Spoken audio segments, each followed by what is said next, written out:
영화 쇼생크 탈출은 1995년 1월에 한국에서 개봉되었습니다.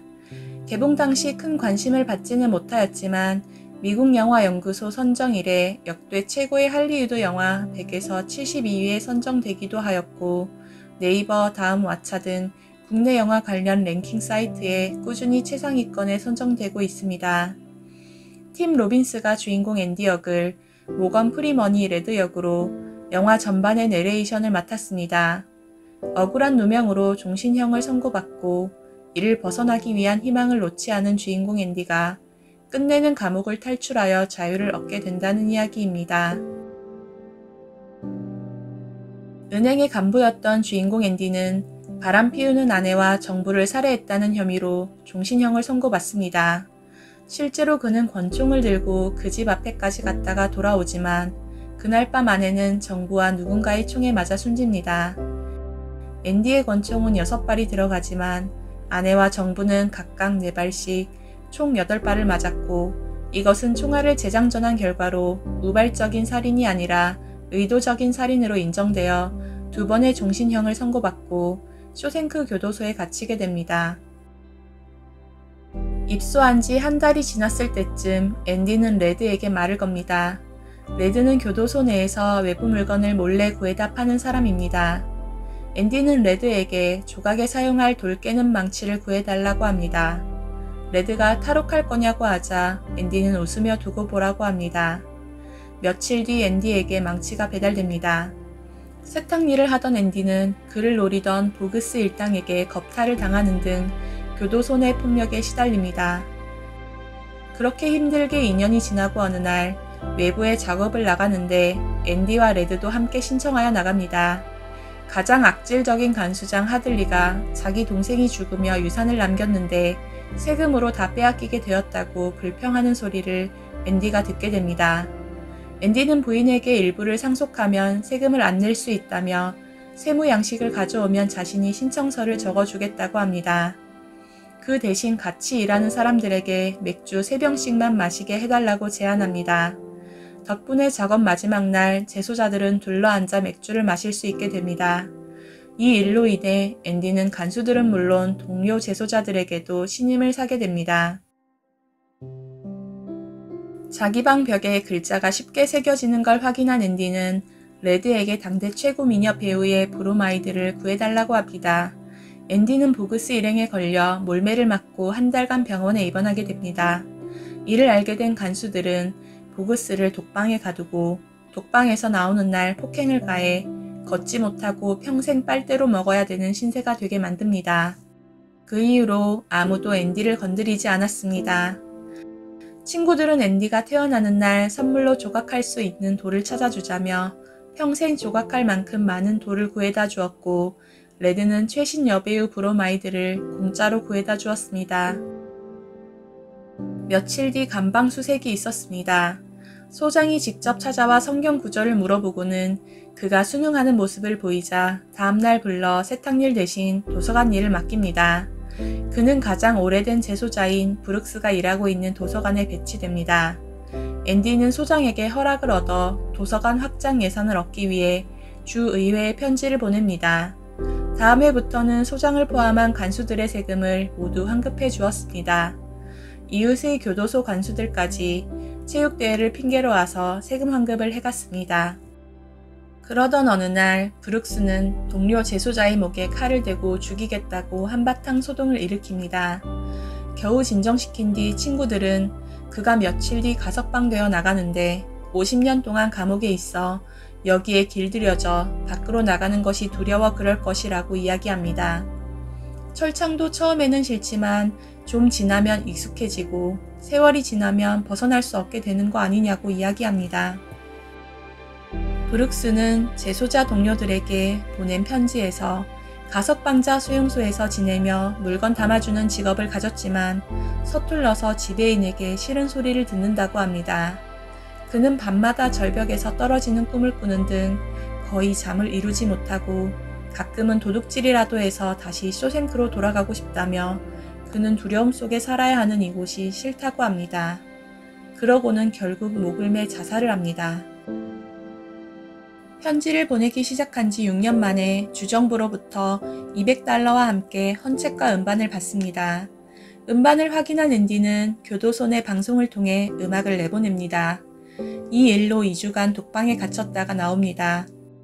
독방에서 나온 날 친구들에게 음악을 들어봤냐고 하자 레드는 어릴 적 하모니카를 불어봤지만 지금은 모두 잊어버렸다고 합니다. 앤디가 세상을 망각하면 여기서 나갈 수 없고 희망을 가지고 있어야 한다고 하자 레드는 희망은 위험하며 사람을 비이성적으로 만들기 때문에 그것을 가져서는 안 되고 이 상황을 받아들여야 된다고 합니다. 며칠 뒤 레드는 가석방 심사에서 떨어집니다.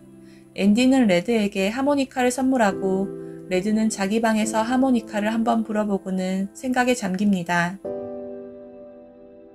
앤디는 매주 2번씩 의회에다 편지를 썼습니다. 마침내 매년 $500을 보조금으로 받기로 했고 그 돈으로 자선단체와 협의해 중고책을 구입했습니다. 앤디는 쥐가 들끓던 도서관을 넓혔고 음악도 들을 수 있는 최고의 도서관으로 만들었습니다. 소장이 직접 시행하는 교육훈련도 그때 시작되었습니다. 소장은 이 일을 하면서 재소자들을 무료로 이용하였고 많은 리베이트를 받아 부를 축적하였습니다. 이 뒤엔 앤디의 관리가 있었습니다. 앤디는 가상의 인물을 만들어 돈 세탁을 해줬습니다. 토미라는 신참이 들어왔습니다. 토미는 태어난 딸을 위해 새 사람이 되겠다고 했고 고등학교 교육과정을 앤디에게 받았습니다. 토미는 앤디에게 몇 년 전 다른 감옥의 한 범죄자에게서 들은 이야기를 들려줬습니다. 그 범죄자는 바람 피우는 여자와 정부를 죽였는데 남편인 은행원이 대신 감옥에 들어갔다는 것이었습니다. 이 이야기를 들은 앤디는 소장에게 가서 들었던 이야기를 들려주며 자신이 나갈 수 있는 기회를 달라고 하자 소장은 토미를 믿을 수 없다고 합니다. 앤디가 자신이 밖에 나가더라도 돈에 대해서는 이야기하지 않겠다고 하자 소장은 어디에서도 돈에 대한 이야기를 하지 말라며 앤디를 독방에 한 달간 가둡니다. 그리고 토미를 불러낸 후 간수 하들리에게 그를 죽이라고 지시합니다. 그리고 앤디에게는 토미가 탈옥을 시도하다 총에 맞아 죽었다고 둘러댑니다. 소장은 앤디에게 토미 문제는 끝이 났으니 이제 자신의 일을 하자고 합니다. 앤디가 거부하자 소장은 그러면 더 이상 간수의 보호도 못 받을 것이고 도서관도 폐쇄될 것이라고 협박하며 독방에 한 달간 더 있으라고 이야기합니다. 독방에서 나온 앤디는 레드에게 자신은 멕시코의 작은 섬에 가서 호텔을 열고 보트를 사서 사람들을 태우고 낚시를 하는 것이 꿈이라고 이야기합니다.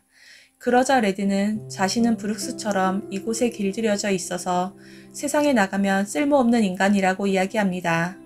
그러자 앤디는 레드에게 형기를 마치고 추록하게 되면 자신이 아내에게 청혼했던 장소로 가서 바위 밑에 있는 뭔가를 꼭 열어보라고 이야기합니다. 그리고 다음날 아침 조회 시간에 앤디는 나타나지 않았습니다. 그를 찾기 위해 소장과 간수들이 앤디의 방을 조사하던 중 여배우 브로마이드 뒤에 숨겨져 있던 작은 굴을 발견하게 되고 교도소는 발칵 뒤집히게 됩니다. 탈옥에 성공한 앤디는 은행을 돌며 소장이 돈 세탁을 위해 숨겨놓았던 돈을 모두 찾아 멕시코로 건너갑니다. 그리고 그간의 쇼생크 교도소에서 일어난 각종 범죄 행위를 적은 문서를 신문사에 넘깁니다. 마침내 쇼생크 교도소에 경찰들이 들이닥쳐 간수 하들리는 잡혀갔고 소장은 체포되기 직전 스스로 권총으로 목숨을 끊습니다. 세월이 흘러 레드는 마침내 가석방됩니다. 그도 브룩스와 같이 감옥으로 돌아가거나 죽고 싶은 심정이었지만 앤디와의 약속을 기억해내고 앤디가 말한 장소로 찾아갔습니다. 그곳에는 멕시코에 간 앤디가 남긴 편지가 있었습니다. 편지에는 희망은 좋은 것이라며 출소하여 이 편지를 읽고 있다면 자신이 있는 곳으로 오라는 내용이었습니다. 레드는 용기를 내 멕시코로 찾아갔고 마침내 멕시코에서 자신의 소원대로 배를 수리하고 있는 앤디를 만나며 영화는 끝이 납니다.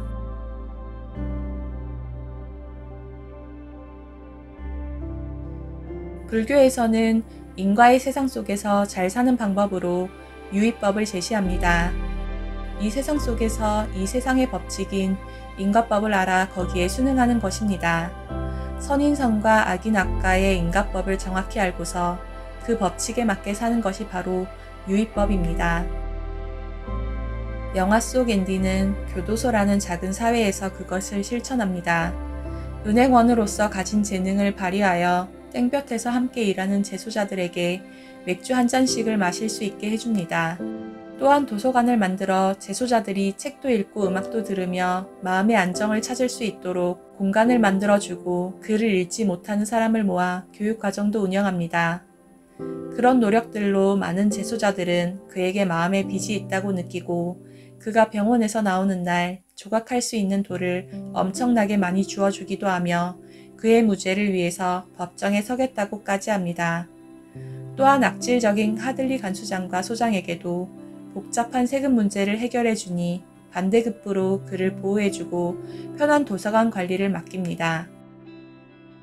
그렇지만 앤디는 아무리 많은 친구가 있고 권력의 줄이 있으며 편한 직책을 맡아서 살고 있다 하더라도 그곳 교도소에서의 괴로움은 여전하다는 것을 잊지 않았고 결국 자유를 찾아 탈옥에 성공합니다. 그의 동료들은 이미 익숙해져 버린 교도소 생활로 인해 바깥 세상은 오히려 그들에게는 부담이었습니다. 그렇기에 가석방으로 출소하더라도 억지로 죄를 지어서까지 감옥으로 다시 돌아오고 싶어하고 결국 견디지 못해 스스로 목숨까지 끊고 맙니다. 불교에서는 유의법과 함께 무의법을 가르쳐 줍니다. 유의법에 순응하면서 이 세상을 유복하게 잘 산다 하더라도 윤회하면서 겪는 생로병사의 근원적인 괴로움은 여전히 해결되지 않습니다. 이러한 유의법의 한계를 극복하는 것이 바로 무의법, 생로병사를 여의는 가르침이며 유의법의 한계에서 벗어나 모든 괴로움을 해결할 수 있는 방법입니다. 앤디는 교도소 생활의 모든 것이 괴로움이라는 사실을 절절히 느끼며 바깥의 자유를 동경했습니다. 그렇기에 그는 탈출을 위해 몇 년간 땅굴을 파는 노력을 계속했고 동료들에게도 교도소 생활에 젖어 바깥 세상을 잊지 말라고 조언합니다. 음악도 틀어주고 도서관도 만들어 그들이 더 자유로운 바깥 세상을 접할 수 있도록 배려했습니다. 그리고 끝내 절친인 레드가 가석방 되었을 때를 대비하여 그가 희망을 버리지 말고 자신을 찾아오게까지 했습니다. 우리도 가만 보면 이 모습과 비슷하지 않나요? 세상살이에 익숙해져 가야 할 길을 잊고서 살고 있는 건 아닐까요? 쇼생크의 재소자들처럼 유의법 안에만 머물며 이 세상의 익숙함에 안주하며 살고 있는 건 아닐까요? 아무리 지금 당장 세상의 편안한 자리에 있다 하더라도 그것은 언젠가는 괴로움으로 바뀌고 만다는 사실을 절실히 알아야 할 것입니다. 그리고서 이 세상을 벗어나기 위한 노력, 무의법을 배우려는 노력도 끊임없이 계속해 나가야 할 것입니다. 쇼생크를 탈출한 저 앤디처럼 말이죠.